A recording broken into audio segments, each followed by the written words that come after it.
Hi guys, നമ്മൾ തല അജിത് കുമാറിന്റെ ഗുഡ് ബാഡ് അഗ്ലി ഇറങ്ങിയിട്ട് ഇന്ന് 7ാമത്തെ ദിവസമായി. 100 കോടിക്ക് മുകളിൽ കളക്ട് ചെയ്തിട്ട് മുന്നോട്ട് കുതിച്ചോണ്ടിരിക്കുകയാണ്. 107.80 കോടി ഇന്ത്യയിൽ മാത്രം കളക്ട് ചെയ്തത്. ഭയങ്കര ഒരു തട്ടുപടി ഫൺ വൈബോളി പടമാണ്. എന്നുവെച്ചാൽ സാധാരണ ഇത്രയും വലിയ സ്റ്റാർ പടങ്ങൾ കാണുന്ന ഒരു അൺറിയലിസ്റ്റിക് സ്വഭാവം ഒന്നും സിനിമക്കില്ല. പടം ഭയങ്കര സംഭവമായിട്ട് നാട് മൊത്തം നന്നാക്കി, എല്ലാരെയും എന്താ പറയാ പാവങ്ങളെ സഹായിച്ച് സംഭവമാക്കി. അങ്ങനെ ഒരു വലിയ വീരനായകനല്ല ഇതിലത്തെ നടൻ. ഒരു ഗ്യാങ്സ്റ്റർ തന്നെയാണ്, ക്ലിയർ ആയിട്ട് പറയുന്നുണ്ട്. ഗ്യാങ്സ്റ്ററിന്റെ ഒരു പഴയ ലൈഫും പിന്നെ അത് ഇപ്പോഴത്തെ ലൈഫിലോട്ട് വരുമ്പോഴുള്ള സംഭവങ്ങളൊക്കെയാണ് ഈ സിനിമയിൽ കാണിക്കുന്നത്.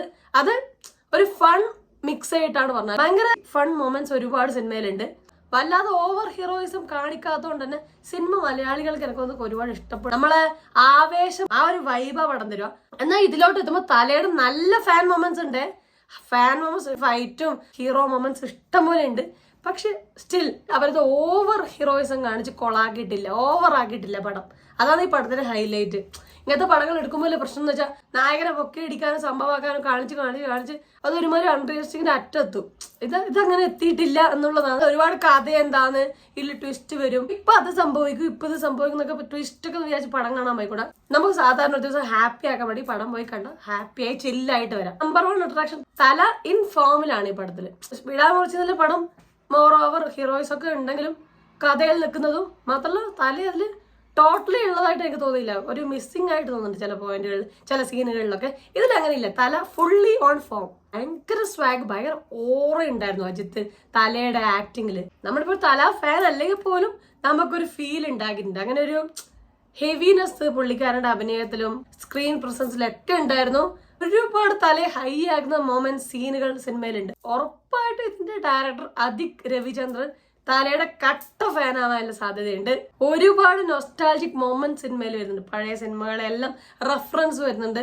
ആ മ്യൂസിക്കും അതിലിടയിൽ കൊടുക്കുമ്പോൾ ഭയങ്കര ഒരു ഫീൽ ഉണ്ട്. അടിപൊളിയായിട്ട് ഈ പഴയ മ്യൂസിക് ഒക്കെ ബ്ലെൻഡ് ചെയ്തിട്ടുണ്ട്. GV പ്രകാശ് കുമാറും അതുപോലെ ദേവി സി പ്രസാദും കൂടിയിട്ടാണ് ഇതിന്റെ മ്യൂസിക് ചെയ്തിരിക്കുന്നത്. തല വരുന്ന സീനുകളൊക്കെ വേറെ ലെവലാക്കിയിട്ടുണ്ട്. ബാക്ക്ഗ്രൗണ്ട് മ്യൂസിക് നന്നായി സപ്പോർട്ട് ചെയ്തിട്ടുണ്ട്. ചില ഫൺ മൊമെന്റ്സ് ഒക്കെ ഉണ്ട്. ഈ അർജുൻ ദാസും തലയും ഒക്കെ മീറ്റ് ചെയ്യുന്ന സമയത്ത് ഡയലോഗ് ഒക്കെ ഉണ്ട്. അത് തല കൊടുക്കുന്ന ഫീലൊക്കെ അടിപൊളിയാണ്. അതാണ് ഒരുപാട് ഫൺ സീനുകളും ഫൺ മൊമെന്റ്സ് ഒരുപാട് സിനിമയിലുണ്ട്. പിന്നെ അതുപോലെ തന്നെ നമ്മൾ മലയാളത്തിന്റെ നടി പ്രിയ പി വാര്യരെ കാണുന്ന മൊമെന്റ് ഉണ്ട് തല. ആ മൊമെന്റ്സിലൊക്കെ തല കൊടുക്കുന്ന ഒരു ഒരു ലുക്കൊക്കെ ഉണ്ട്. അതാ പറഞ്ഞ തല ഹൈലി ഇൻ ഫോം ആണ് ഈ പടത്തില്. തലയുടെ അഴിഞ്ഞാട്ടാണ് ഈ പടം. അതാണ് സത്യം പറഞ്ഞ. തലയുടെ പേരായിട്ട് വരുന്ന തൃഷയാണ്. തൃഷ ആ ക്യാരക്ടറിന് വേണ്ട ഒരു ഫീൽ തന്നെ കൊടുത്തിട്ടുണ്ട്. പിന്നെ ഒരു ക്യാമിയോ ഉണ്ട്. ആരാ ഞാൻ പറയുന്നില്ല, നടിയാണ്, പഴയ നടിയാണ്. അവരൊക്കെ നല്ലൊരു ഫീൽ പടത്തിന് കൊടുത്തിട്ടുണ്ട്. പിന്നെ നമ്മള് പ്രിയ പി വാര്യർ പൊളിച്ചിട്ടുണ്ട്. തൊട്ട് പേസും ഉള്ള പാട്ടുണ്ടല്ലോ, പ്രിയ പി വാര്യരും അർജുൻ ദാസുമായിട്ടുള്ള ആ പാട്ടൊക്കെ ഭയങ്കര വൈറലാണ്. ശരിക്കും നല്ലൊരു സ്ക്രീൻ പ്രസൻസ് ഉണ്ട് പ്രിയക്ക്. നല്ല ഫീച്ചേഴ്സ് ഉണ്ട് മുഖത്തിന്, നല്ലൊരു ലുക്കൊക്കെ ഉണ്ട്. ഈ ഒരു പടത്തിലോട് എത്തുമ്പോൾ സത്യം പറഞ്ഞാൽ ആക്ടിങ് കുറച്ച് ബെറ്റർ ആയിട്ടുണ്ട്. എന്ന് വെച്ചാൽ മുന്നത്തെക്കാൾ ബെറ്റർ ആയിട്ടുണ്ട്. നല്ല ഫീച്ചേഴ്സും നല്ല എന്താ പറയാ മോഡൽ ലുക്കും ഉള്ള ഒരു നടിയാണ്. ശരിക്കും നല്ല ചാൻസ് കിട്ടാനും എല്ലാ ഭാഷയിലോട്ടും ഒരേപോലെ വിളിക്കാൻ സാധ്യതയുള്ള ഒരു നടിയാണ്. പക്ഷെ ആക്ടിങ് എനിക്ക് തോന്നുന്നു കുറച്ചും കൂടി ഒന്ന് ഇമ്പ്രൂവ് ചെയ്യാനുണ്ട്. ചില സ്ഥലങ്ങളിൽ ഭയങ്കര പ്ലെയിനായി പോകുന്നു.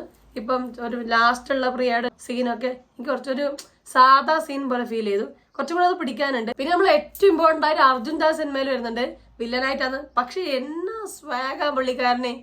ആ ഒരു സൗണ്ടിലുള്ള പവർ മാത്രമല്ല കേട്ടോ, സൗണ്ട് വേറെ ലെവലാണ്. ആ ഒരു പവർ ആക്ടിങ്ങിലുണ്ട്. വില്ലനായിട്ട് പുള്ളി വൈബ് വന്നിട്ടുണ്ട്. എന്തൊരു പവർഫുൾ ആക്ടിങ് ആണ്. വില്ലനായ ഹെവി വില്ലനാവാനുള്ള കാലിബർ ഉണ്ട് പുള്ളിക്കാരനിൽ കാണിച്ചിരുന്നുണ്ട്. ഇനിയുള്ള സിനിമകളിലും ഹെവി റോള് കൊടുക്കാനുള്ള ഒരു പവർ പുള്ളിക്കാരന്റെ കയ്യിലുണ്ട്. തലേനെ പറഞ്ഞ പോലെ തന്നെ അർജുൻ ദാസ് കിടുക്കിയിട്ടുണ്ട്. പിന്നെ യോഗി ബാബു ഉണ്ട്, ഒരു ഫൺ മൊമെന്റിലാണ് വരുന്നത്. പിന്നെ ഷൈൻ ടോം ചാക്കോ വരുന്നുണ്ട്. കുറച്ച് പോർഷൻസിലേ ഉള്ളൂ. എനിക്ക് തോന്നുന്നു ഇനിയുള്ള സിനിമകളിൽ ഷൈൻ ടോം ചാക്കോ ഒരു അവിഭാജ്യ ഘടകമായി മാറും അറിയില്ല. എല്ലാ സിനിമകളിലും ഉണ്ട്. ഇപ്പം ഏവരെ എടുത്താ അറിയാം, ഓരോ പടത്തിലും അന്യഭാഷാ പടത്തിലും കുറച്ച് സമയത്ത് ഷൈനിന്റെ ഒരു പ്രസൻസ് ഉണ്ട്. അപ്പൊ എന്തായാലും ഒരു ഫൺ ഫാൻ ഗാങ്സ്റ്റർ മൂവി അതാണ് ഈ പടം. കോമഡിക്ക് കോമഡി ഉണ്ട്, ഫൈറ്റിന് ഫൈറ്റ് ഉണ്ട്. ഒരു ഫെസ്റ്റിവൽ മൂഡുള്ള ഒരു പടം. അതാണ് എൻ്റെ അനുഭവത്തിൽ ഗുഡ് ബാഡ് അഗ്ലി. എനിക്കെന്തായാലും ഇഷ്ടപ്പെട്ടു. അപ്പൊ നിങ്ങൾക്ക് ഈ പടം ഇഷ്ടപ്പെട്ടു? തല എങ്ങനെയുണ്ട്, അർജുൻ ദാസ് എങ്ങനെയുണ്ട്, പിന്നെ നമ്മളെ പ്രിയ പി വാര്യർ എങ്ങനെയുണ്ട്? എല്ലാവരുടെ ഇടയിലും കുറച്ച് സംസാരമായി മാറിയിട്ടുണ്ട് പ്രിയയുടെ റോളും ആ ഒരു ആക്ടിങ് സംഭവങ്ങളൊക്കെ. മുന്നേ കണ്ണിറക്കിയിട്ട് വൈറലായ പോലെ ഇതോടുകൂടി വൈറലാവോ പറയാൻ പറ്റില്ല. എന്തായാലും നിങ്ങളൊരു തല ഫാൻ ആണെങ്കിലും അർജുൻ ദാസ് ഫാൻ ആണെങ്കിൽ താഴെ കമന്റ് ചെയ്യണേ. എങ്ങനെയുണ്ട് ഇവരുടെ ആക്ടിങ്? പൊളിച്ചില്ലേ? എന്തൊക്കെയാണ് നിങ്ങൾക്ക് സിനിമയെ കുറിച്ചുള്ള അഭിപ്രായം? നിങ്ങൾക്ക് ഇഷ്ടപ്പെട്ടുവാ? അല്ല, നിങ്ങൾ ഇതെല്ലാം എക്സ്പെക്ട് ചെയ്തേ? എല്ലാം താഴെ കമന്റ് ചെയ്യണേ. കമന്റ് ചെയ്യാൻ മറക്കല്ലേ. അതുപോലെ തന്നെ ലൈക്ക് ചെയ്യാനും മറക്കരുത്, സബ്സ്ക്രൈബ് ചെയ്യാൻ മറക്കരുത്, ഷെയർ ചെയ്യാൻ മറക്കരുത്. അപ്പൊ അത്രയില്ല, ഹാപ്പി ആയിട്ടിരിക്കുക. മറ്റൊരു റിവ്യൂ, റിയാക്ഷനോ, സോഷ്യൽ ഇഷ്യൂ നെക്സ്റ്റ് ടൈം കാണാം.